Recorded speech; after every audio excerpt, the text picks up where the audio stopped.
कुत्ता का बच्चा कुत्ता, बकरी का बच्चा बकरी, हाथी का बच्चा हाथी, घोड़ा का बच्चा घोड़ा, गधा का बच्चा गधा, गधा का बच्चा, जोर से बोलो लो, गधा, राइट, यही गधा का बच्चा गधा। तो नहीं, हाँ वो मेल फीमेल हो जाला, गधा गधा हो जाए, गधा गधा दोनों हो जाए। कुत्ता का बच्चा कुत्ता, बकरी का बच्चा बकरी, मोर का बच्चा मोर, मुर्गी का बच्चा मुर्गी, हंस का बच्चा हंस, गधा का बच्चा गधा, तो मानव का बच्चा मानव। पागल है, काम भर बोला, लंठई मत करा, है ना, काम भर बोला, बात बिगाड़ा मत, बढ़िया। कहने का मतलब है कि अगर जानवर का बच्चा जानवर, पक्षी का बच्चा पक्षी, कीड़ा मकोड़ा का बच्चा कीड़ा मकोड़ा, तो मानव का बच्चा मानव। जब इतना आप जानते हैं तो अभी तक आप इस बात को समझ नहीं पाए, तो फिर आप क्या हो?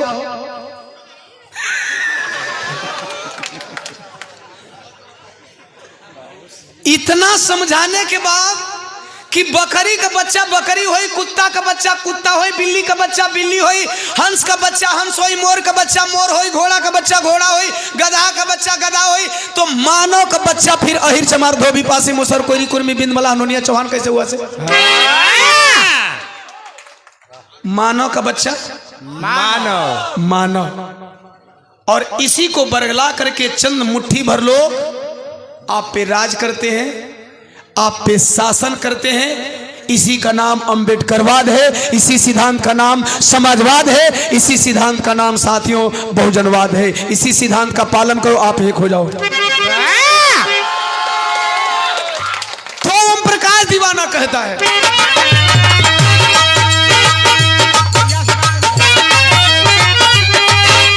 अरे भाई आखर प्रेमावा के पहिला दीवाना ना लफंगा।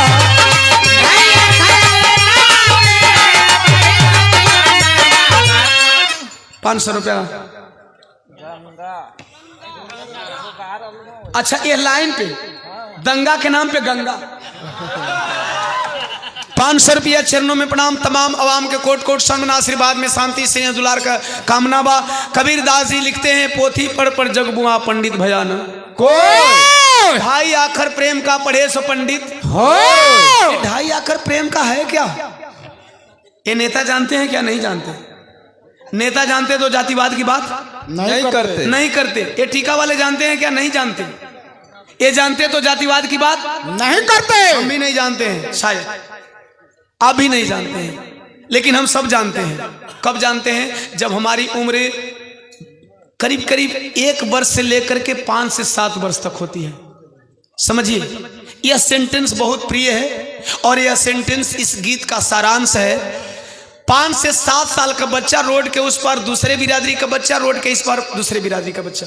वाह। जातीय व्यवस्था के आधार पे, जातीय व्यवस्था के आधार पे उस बिरादरी वाला उच्च खानदान का है, इधर वाला बिरादरी नीच खानदान का है। मैं नहीं जानता यहाँ कौन लोग रहते हैं। या इधर वाला उच्च खानदान का है, उधर वाला नीच खानदान का है। दोनों बच्चे नहीं जानते कि कौन ऊंचा है कौन नीचा है। दोनों बच्चे नहीं जानते कि कौन अमीर है कौन गरीब है। दोनों बच्चे नहीं जानते कि कौन अछूत है कौन सछूत है। दोनों बच्चों में मानवता है, ढाई आखर प्रेम वाली है। दोनों बच्चे एक दांत की काटी हुई रोटी खाते हैं। बड़ा खानदान वाला देख गया कि छोटे खानदान के बच्चे का मेरा बच्चा जूठन खा रहा है, वो 2 तमाचा मारता अपने घर के अंदर बंद कर देता है। नहीं जाना वो छोटा कास्ट का है, लेकिन वह बच्चा जब वही दरवाजा खुलता है साहब, फिर जाकर के उस छोटे कास्ट के बच्चे के साथ मिल करके वही जूठी रोटी खाता है। यही ढाई आखर प्रेम का है साहब। उसे नहीं पता कि कौन ऊंचा है कौन नीचा है। ठीक यही बात, यही सिद्धांत, सेम सिचुएशन धर्म पे भी लागू होती है। आप यही सीख लो साहब, हम इसी तरह जन्म लेते हैं, इसी तरह मर जाते हैं, लेकिन बीच वाली उम्र में हमें ऊंच बना दिया जाता है, नीच बना दिया जाता है, जाति के आधार पे बांट दिया जाता है, गोरे काले के आधार पे बांट दिया जाता है, ऊंच नीच छुआछूत के भेदभाव में हमको फंसा दिया जाता है। बस यही हमारे संत जी कह रहे थे, मानो या ना मानो, जो संत हमारे कह के गए आज धीरे धीरे धरातल पे लागू हो रहा है। आज धीरे धीरे धरातल पे लागू हो रहा है। इसलिए ओम प्रकाश दीवाना कह रहा है, बोल दिल बनी कि नहीं? बोल दे, बोल दिल बनी। भैया राकेश विश्वकर्मा मस्त है, ठीक है ला तू कबू कि हाँ तो सही है। तीनों कलाकार के 100 रुपया राकेश भैया के प्रणाम। इतना प्यार खातिर तीनों कलाकार के दिल में आपके इतना प्यार है। और Swami ply and furniture centre Dubukiya Varanasi से 100 रुपया चरणों में प्रणाम। तमाम आवाम के कोट कोट आ भैया। अरे ढाई अखर प्रेमवा के पहिला दीवाना ना लो पंगा, अरे ही मनवा के रखबा जे चंगा तो का करी है देवी मैया गंगा।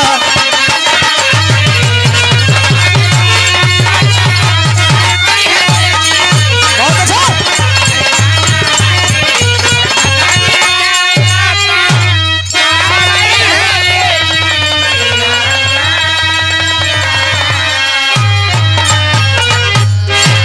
हो गई संत जी के विषय में। वर्तमान सपा सांसद अफजाल अंसारी साहब के रिश्ते में नाना लगते थे। अरे वाह वाह, क्या ऐसे देशभक्त के घर में मुख्तार अंसारी पैदा हुए होंगे? क्या लगता है कि आपके समाज के दुश्मन रहे होंगे? आप समझ सकते हैं इतना बड़ा देशभक्त जिनके नाना थे, जिनके खानदान के नाना इतने बड़े देशभक्त थे, क्या वह बच्चा आपके समाज का खिलाफत कर सकता है? अरे वाह, बड़ी धोखे से जिंदगी इंड किया गया।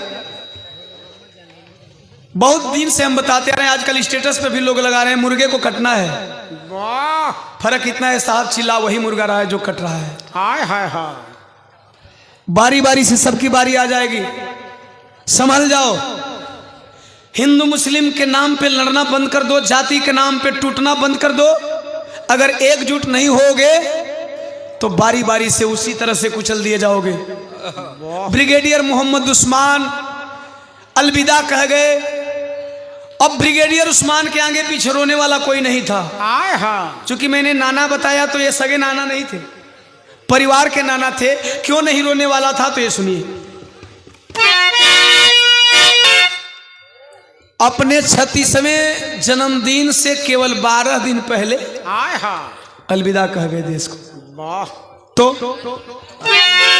अंतिम विदाई भाई लाल नेहरू हाय हाय, सलामी देते हैं। देश के प्रथम गवर्नर लॉर्ड माउंटबेटन सलामी देते हैं। आजकल तो नेता लोग फौजी शहीद होता ना तो जाति पूछता ना कि कोना बिरादर का फौजी शहीद भइल बा। अगर जो आज जातो बना लोग